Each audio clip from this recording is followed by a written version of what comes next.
Hey y'all, so today I want to talk to you about realms and dimensions. So what is a realm? A realm is a enclosed space. It's a set location of some sort. And that's going to make more sense as we start to talk about it.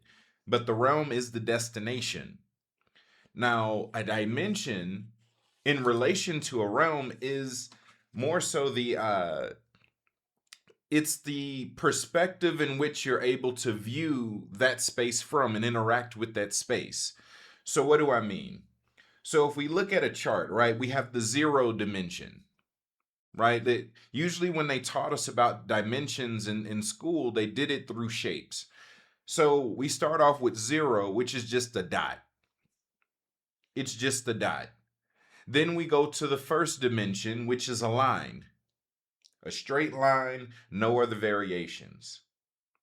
When we get into 2D, two dimensions, now we have two planes. We're not just dealing with length, we're dealing with width. Now we have two directions of travel. Now, before I move on to 3, 4, and 5, I want to start by saying that you always experience the realm that you're in the realm that's before you. For example, something that's in the second dimension can only perceive the first. We'll talk about that more. So we then go into the third dimension. Now it's not just width, now it's not just height, it's length. It's three dimensions added. Notice every time we move up, there's another angle of movement that's added. And that's something that gets lost with a lot of other spiritual talk. Is that we raise up in dimension and people treat dimensions as if they're power levels when they're really just modes of perception. Right. So when you move into the third dimension, you gain a third axis of activity. Now you're not just moving uh, forward and backward, you're moving left to right, you're moving up and down. And all the space in between those three axes are now the areas you have access to. But a third dimensional thing only perceives the second dimension. We ourselves are actually fourth dimensional, but we perceive everything in the third dimension, which is why we can do things like create realistic art that looks real. It looks just like the world that we're used to seeing, and we know that we created it using perspective art. Perspective art implies three dimensions, even though we're fourth dimensional entities on our own, because the rule is that you always perceive a level lower than the one that you're in. So the question that I ask is, okay, when we go into the fourth dimension, what is the axis of activity that's being added to this? And my answer to that is that you're no longer dealing with just space. The third dimension encompasses space. Those are all the axes necessary to deal with space. Now what you access is time. Time and space are interwoven into each other, but that difference of perception, that extra axis of movement, is not where is it is actually covered in three. Now you're dealing with when is it, the axis of time. So fourth dimensional entities are operating in the same field as time itself. This is why you can have premonitions. This is why you can have deja vu, is because you actually exist in a space that's beyond time. So you catch glimpses of the world that you're already in. And you just don't recognize it until it bumps into the world that you're used to perceiving, which is the third dimension. Meaning, even though you have familiarity in the fourth, you don't perceive the fourth, you perceive the third, which means the only time you gain glimpses is when the third matches the fourth. Hopefully, I'm not losing you. So, this is an important thing. Now, this tells you how entities operate because an axis is gained every time something rises in dimension. What I mean by that is anything that exists in the fourth dimension or higher sees time as something subject to them or something lesser than them, not something that has power over them. Now, we, being fourth dimensional, but perceiving the third, We live our lives based on what we perceive, not from where we are. So time to us is a fixed construct. I won't be dramatic and say time is fake, because time is not fake. Time is simply us tracking the way that light moves. Light is real. The movement of light is real. Time isn't fake. How we track time might vary, but time itself is a real thing. What we're used to doing, we're subjecting ourselves to time, which means that time becomes our boss rather than a tool. And anytime I've experienced the realm outside of these dimensions, higher than these dimensions, outside of these dimensions, where these dimensions are lesser than, I noticed that time is treated as a commodity, not as a law. Because they're operating on a field where time is subject to them, they aren't subject to time. So not only are they wherever they want to be, but they are whenever they want to be. See, simply a law within quantum physics, when we start to look at light, we look at something that's everywhere it's ever been at the same time. Light travels, but light doesn't leave. It's always where it's ever been throughout the whole journey. It only gains new areas of access, but it doesn't lose any. Which means anything that's in contact with light, anything that is experiencing light, anything is made out of light, already exists and is already connected with one another through that same light spectrum. So the fourth dimension is the one that looks above the light spectrum and sees the time. You're actually able to view the timeline of light. That's the axis. So time no longer becomes the thing that you're trying to outrun. It becomes the things that serves your vision because you can perceive it. Let's back up a little bit. One of the laws to teleportation, one of the laws to translocation and transrelocation is to treat this world as fluid as it actually is. What do I mean by that? Have you ever walked on a sidewalk that has a right angle in it? There's people walking one way, and then there's people walking in another way, and those two ways intersect. And then you think, you know what? Instead of walking down this sidewalk, instead, I think I'm going to walk across the grass through the middle. I'm going to choose the diagonal path, the one that isn't paved, but the one that still exists. I'm going to exercise free will, and I'm going to walk through the grass instead of walk along the pavement. That's what it's like to teleport. Sure, but it's not just something that happens in theory. It's something that happens through perception. So, in order for you to start experiencing bilocation, multi-location, translation, transrelocation, teleportation, what happens is that you start to exercise the part of yourself that's already above the third dimension.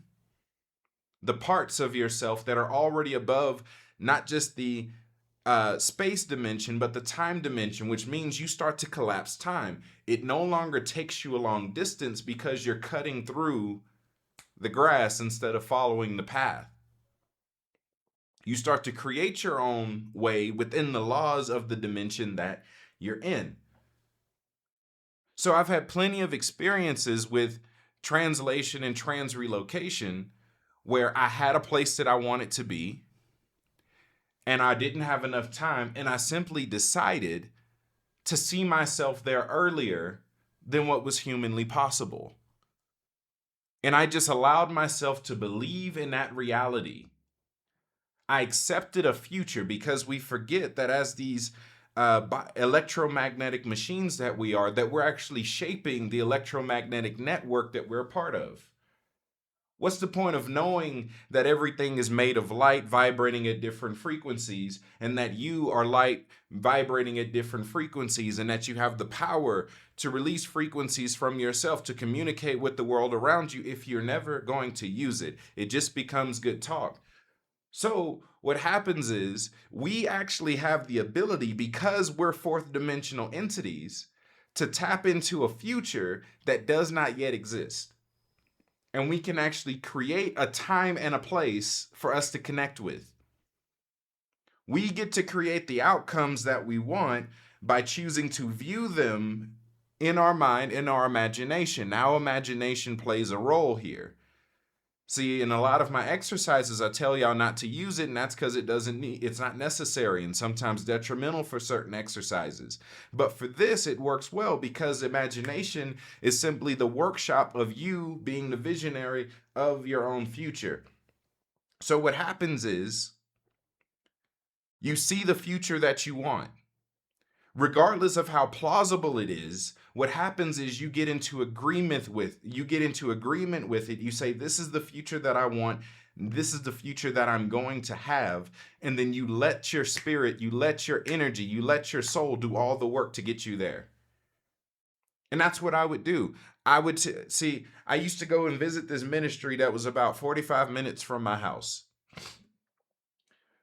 I would speed on the way there and it would still take me about 45 minutes regardless. On the way back, I would collapse time because I didn't feel like driving in that area for that long at night. Let's just say it wasn't an area that was privy to people of my color. So I'm like, let's not spend too much time here on my way home. And instead of it taking 45 minutes, I'd get back home in 20 minutes. While doing the speed limit because I'm not trying to attract the police in a sundown town. Right. So I am able to get somewhere quicker while not speeding than I was when I was speeding because I chose to see myself. I'd pick a time. I'd say, all right, I'll get there I'll get there at this time. And no matter what happens, hey, we'll notice time seems to be moving faster for us. There have been moments where I would be practicing the presence. In my early days, I would go into prayer every day at 10 p.m. And I would enter into that space. I would enter into the presence of the royal family. And sometimes I had music playing. I had a playlist playing. So I'm hearing the songs change over and over again. I go in at 10 p.m. and I'm in there. I hear the playlist start over a few times. So I'm in there at least an hour. Around this time, maybe 2 hours. Eventually, I'm done praying. I'm drunk in the spirit. I come out. I check my phone, and it's 9:58. 2 minutes before I went into prayer. Now, what's happening? By stepping out of the three-dimensional world, entering into the presence and allowing myself to settle into the presence being more real than the three-dimensional world that most of us are prisoner to. I started to experience the laws of that world. I started to experience the laws of that dimension. I started to experience the laws of that realm, which mean that on a temporal level, I never prayed that day. I went into prayer at 10 p.m. I got out at 9:58. In reality, I prayed for at least an hour because I heard the music changing. Song after song, each song about 5 minutes. 3 to 5 minutes. And I'm going through the whole playlist. Let's say the playlist has 15 songs in it. I'm telling you this because I'm teaching you how to not be victim to the dimensions and the realms that we're in. So it's one thing to come up higher. It's another to know what to do when you get there. It's another to know how to even access this stuff and how to utilize it. Your imagination is an aspect of yourself that exists in the astral plane. The astral plane dominantly takes place in the fourth dimension and higher. This is the area of your soul. Your soul, by default, is a fourth dimensional thing. And as a fourth dimensional thing, it's already existing in a place that's equal to and beyond the time spectrum, or more so, it's able to perceive the time spectrum. Which is why it's possible for you to have dreams of the future and dreams of the past. It's possible for you to time travel in your dreams. Some of those are not dreams. Some of those are very real. It's your soul using the accesses that it has access to that your body doesn't think it has access to. So what happens is If you start to live your life from the parts of you that have access, you have access. Or I'll phrase it like this: if you start to live your life from the parts of yourself that have perception of the axes, you then gain access. So time travel is very mundane. This is why, just to give you an example in fiction, Welcome to Derry came out. It was a brilliant show. I'm not much of a horror fan, but as a mystic, I watch things sometimes because they reveal certain truths. And Welcome to Derry taught a lot about astral entities, but it also taught about dimensions. At the very end, spoiler alert, I believe this was the last episode, Pennywise is fussing at one of the little girls, and he monologues for a moment. He says, past, present, future, it's all the same to old Pennywise. Because the entity that he isn't third dimensional. He's not even time traveling in his perspective. He's experiencing all of those times at the same time. He's wherever he's going to be at the same time. He's not actually going anywhere. So part of moving into these other worlds is getting out of the third dimensional thinking that talks about travel. The third dimension says you're going somewhere, which might be the manifestation of it, but it's not the reality of it. Because if the fourth includes the time spectrum, well, what does the fifth include? The fifth includes the spectrum of consciousness and concept, meaning you are where your thoughts are. And that's beyond time and space. Where your consciousness rests, that is your destination. And that actually speaks to the spectrum of unity, in a way.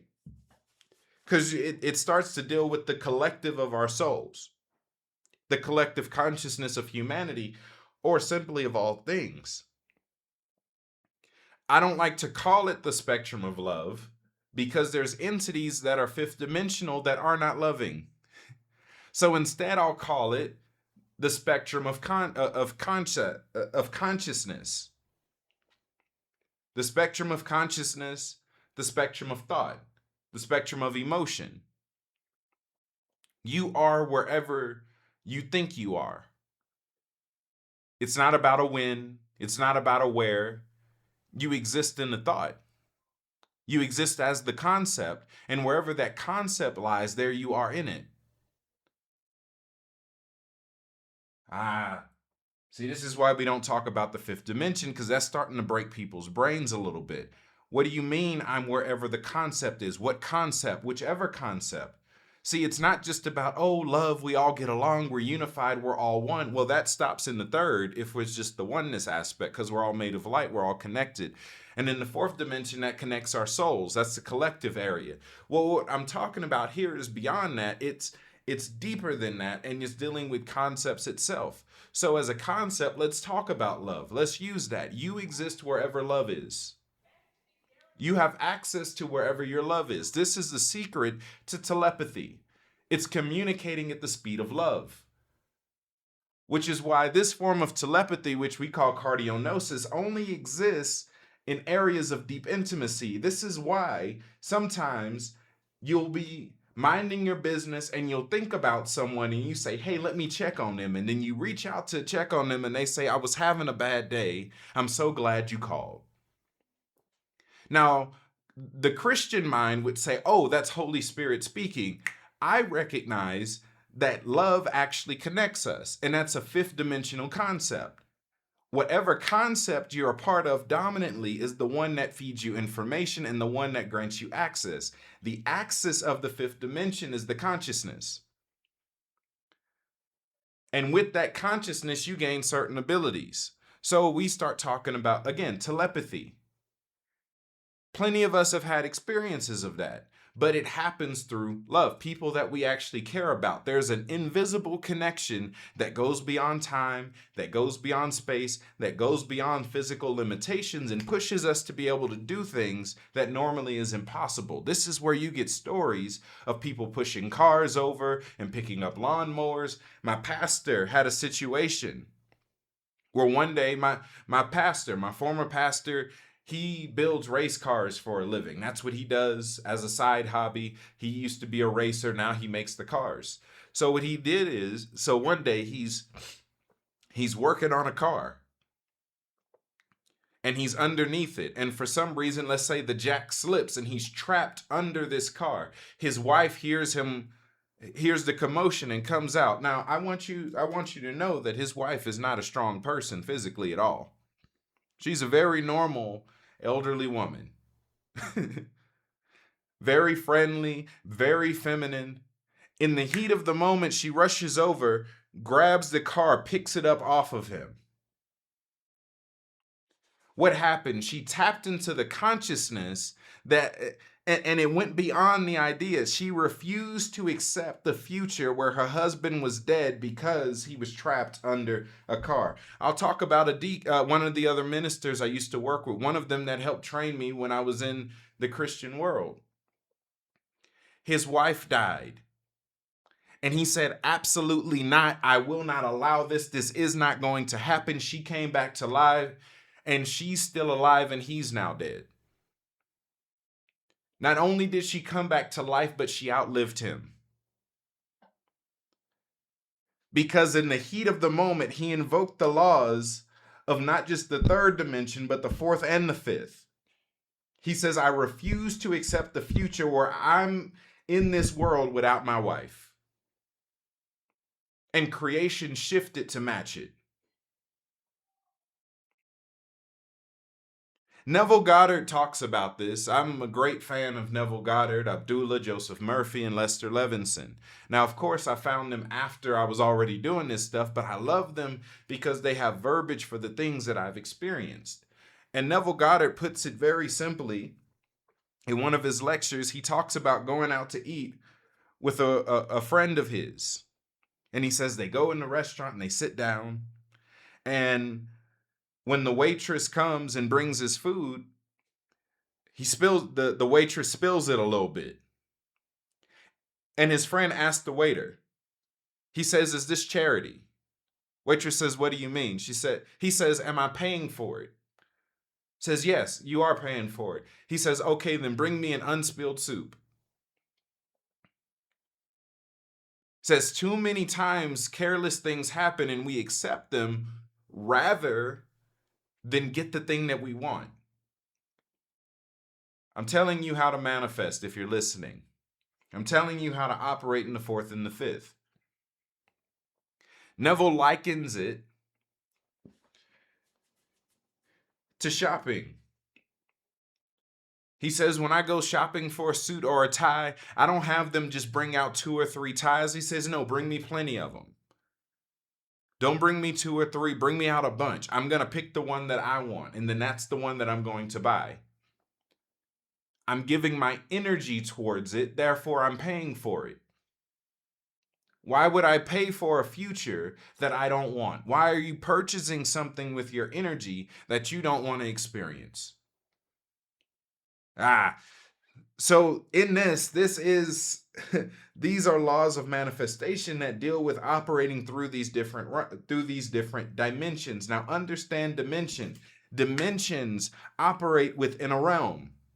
Remember this, dimensions operate within the realm. They are the perception within a realm, which means you can have 16 people in a room and they're all experiencing that world from a different perspective, from a different dimension. Most are viewing it from the third. Some might be viewing it from the fourth.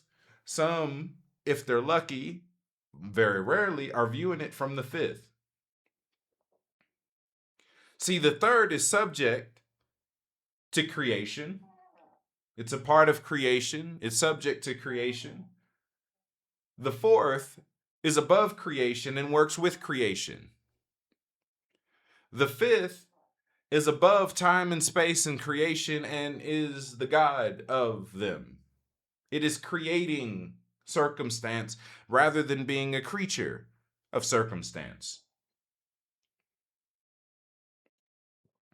Now, again, these dimensions are all within the same realm. So when I talk about the structure of reality, there's three main worlds. There's the spirit world, there's the astral plane, and there's the physical world. And within each world, there is an infinity of realms, and within each realm, there's an infinity of dimensions, which is why it's possible for many of us to go to the same places in the heavens, the same places in the astral plane, and we experience something different because there are still dimensions within these realms.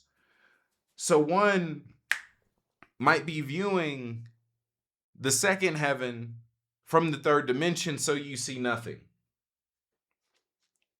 At best, you see stars and planets. Another might choose to experience it from the fourth. Now you're starting to see the entities that are visible in the fourth. Y'all call them ETs. They usually are not perceptible to those who are viewing things in the third dimension. They play around in the fourth. They're not necessarily good or evil. Let's not be racist. But that's typically where you'll bump into them. But there might be another who's existing and they're experiencing that same second heaven through the fifth dimension. So not only are they experiencing everything below that, but they're creating things in that space. The fifth dimension gives you the access not just to move throughout, not just to have access, but to create. Let's call the fifth dimension the creator space. Right.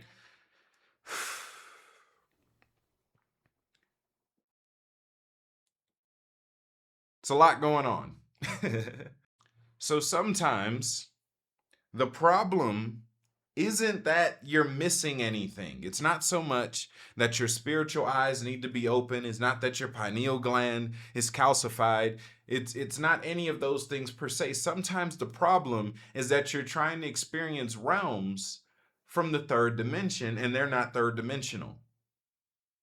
Some of these realms are dominantly fourth or fifth dimension, meaning you have to perceive them with a different part of yourself.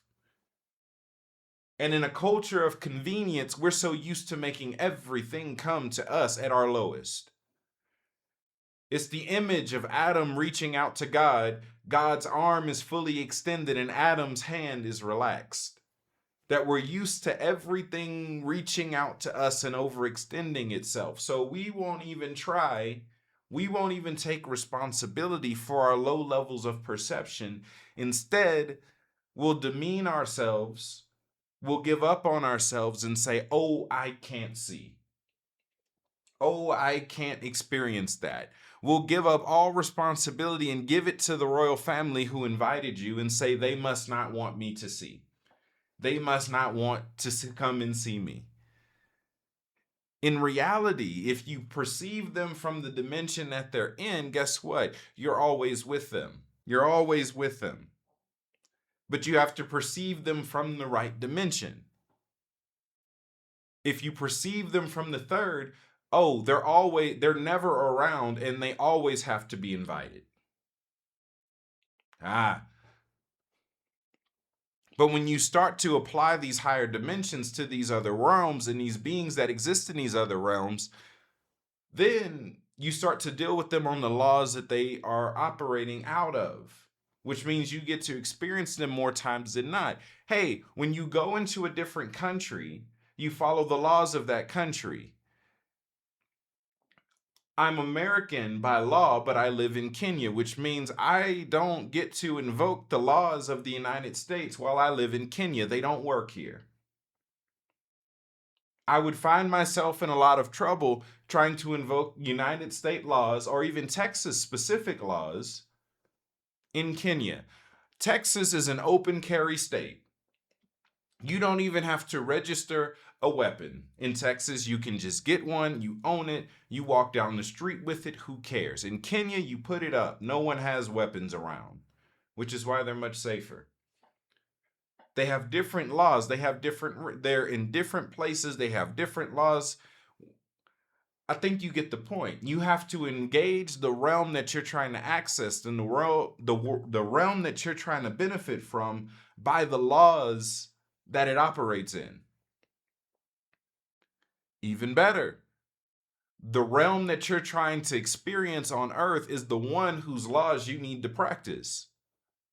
You have to experience it in the dimension that it is dominantly.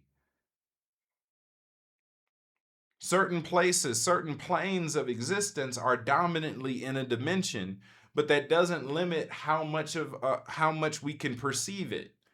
It just speaks to dominance, not limitations. Anything higher can perceive all of the lower. So when you come up higher, there are certain things that pop in, not because you've received impartation, not because God has just given you a gift, but because you're able to perceive it. Therefore, you get it. Perspective is key. Y'all, I'll leave y'all with that. That is my spiel on realms and dimensions. Hopefully, you learned something in this that'll give you the keys and hopefully invoke something within you to help you master your life and move through this journey much, much easier.